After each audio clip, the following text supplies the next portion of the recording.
Are these bad habits making you play like this?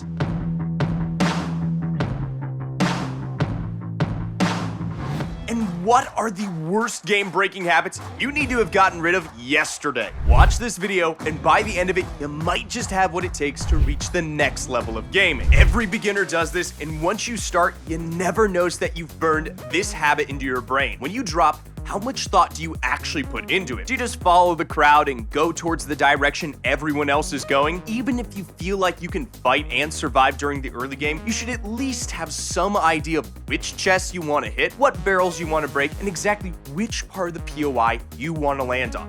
For example, some players might want to land, say, Slappy Shores, but what exactly are you aiming to do during the early game? Do you want to ride the rails and spot players? Do you want to try hitting the slurp truck to instantly max out your shields? Even if you land somewhere more secluded, how well do you actually know that spot? If you land there simply because you want less trouble at the start of the match, you should at least know how many chests might spawn and if any vehicles are present. Too many players land uncontested, only to end up moving towards the storm circle on foot, and that just slows your game down too much. So many bad habits, it's hard to fix them all. The best place to learn is ProGuides.com. Click on the link below and sign up today to gain instant access to our masterclass courses and boot camps that are guaranteed to help you improve and rank up. Plus, take an extra 10% off on one-on-one coaching with a real pro who can pinpoint what you're doing wrong and help you fix your mistakes. This next bad habit might just be the thing that's ruining your aim. When you fire your weapon, are you looking at your opponent or at the crosshair? One thing many new players, even seasoned ones, do is get into the bad habit at looking at the crosshair and only side-eyeing their opponent in their peripheral vision. You should be doing the reverse of this and keep your eye on the opponent at all times. You'll have an easier time tracking your opponent and landing your shots. Another bad habit you might have is playing way too passively. Some players might do this if they don't think they have the skills to be more aggressive. You might also see pros landing uncontested and generally not taking many fights until the endgame, which is great if you're playing in a competitive mode. But if you're still learning the ropes, playing passively is going to prevent you from learning how to make snap decisions, and overall, it just slows your reflexes. So tell us,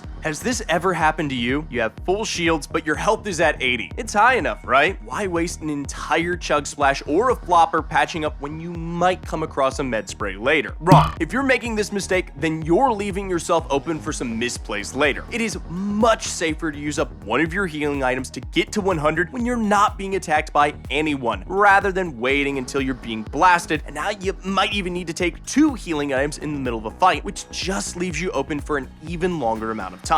Don't get stingy, but some of the worst mistakes don't even happen during Battle Royale. But first, it's time for our first question of the day. 2 a.m. Fluid asks, how do I get better at fighting? Now, if you want to get better at fighting, you're gonna need more exposure to it. That means playing aggressive, doing 1v1s, and being exposed to game modes where other players might interrupt your battle. If you want something to focus on how you play under pressure. Because even if you have the skills to fight, if the pressure's gonna get to you, you're gonna make misplays, and then all of that training goes out the window. Keep your cool in battle, and you'll see a guaranteed spike in your fighting skills. And we'll be back later with another question of the day. We love watching creative warriors playing Fortnite, and honestly, their skills can be quite amazing. However, it can also be misleading if you're trying to get good at Battle Royale. These next 2 habits go hand in hand. Creative is a great place to learn your mechanics and do warm-ups. However, there is a limit to how good you can get at Battle Royale here, and many fresh players will fall into the pit of only playing creative. The only true way to get better at Battle Royale is to play Battle Royale. This teaches you about landing, looting, rotations, third parties, and so much more that just can't be learned by fighting with the same loot and infinite mats. It's bad enough when you stick with creative for too long without actually getting any Battle Royale gameplay in, but at the very least, you could say you're training your mechanics and you can even win a few 1v1s. However, an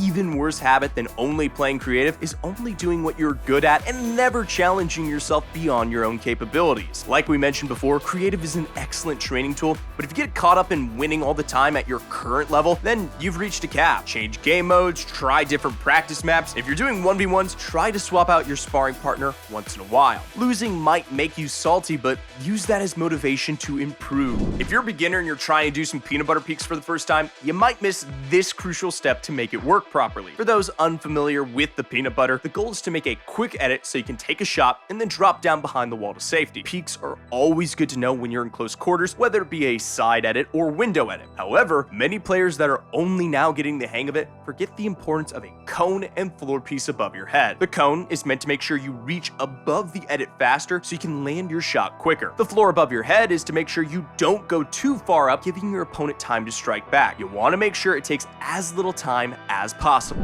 We talked about healing items before, but there's another habit many noobs seem to have, especially when they come under pressure. It's immediately trying to heal if they get hit. Healing locks you down depending on the item, and it's not always the only thing you can do. Overbuilding has never been a worse habit to have. Now that Epic has lowered the material cap to 500 across the board, you're gonna need to pay more attention to whether or not your builds are actually important or if you're trying too hard to flex.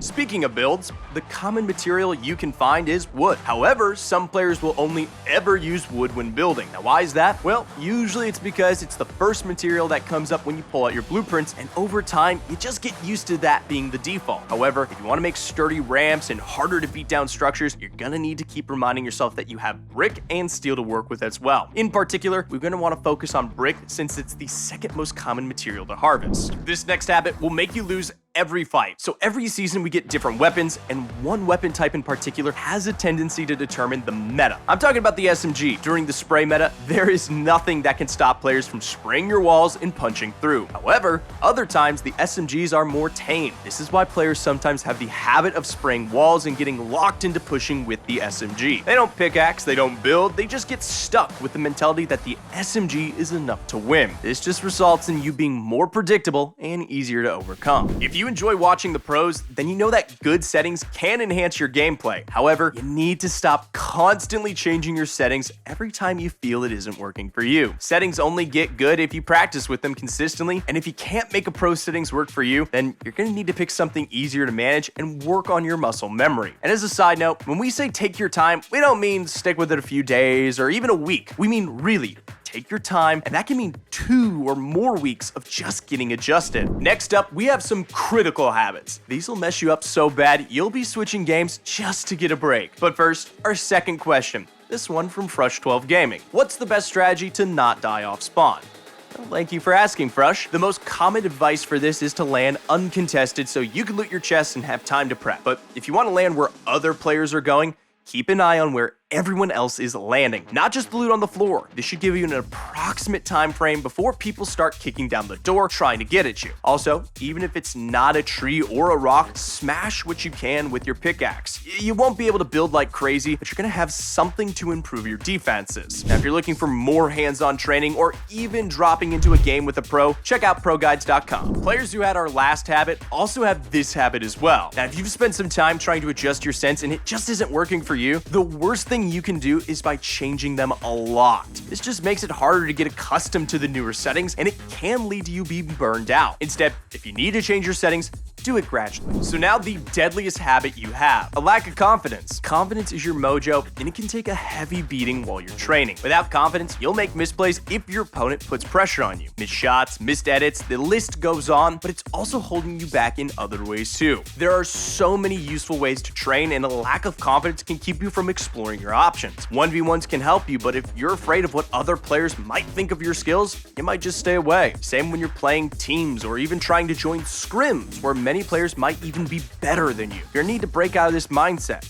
Don't focus on what other players might think, and focus on how you can close the gap between your skills. Now, here's something you didn't expect to hear. If you have a habit of staying up late to grind Fortnite, then you're gonna need to start getting your full nights of sleep. Yes, we can all get caught up trying to maximize our skills with constant practice, but if you don't take a break every now and then, you're just gonna get burned out, or worse, you might fall asleep during your next tournament. And if you thought that could never happen to you, there are actually pros who have fallen asleep while riding the battle bus. If you like these tips, leave a like and ring that bell. We'll see you next time here at ProGuides.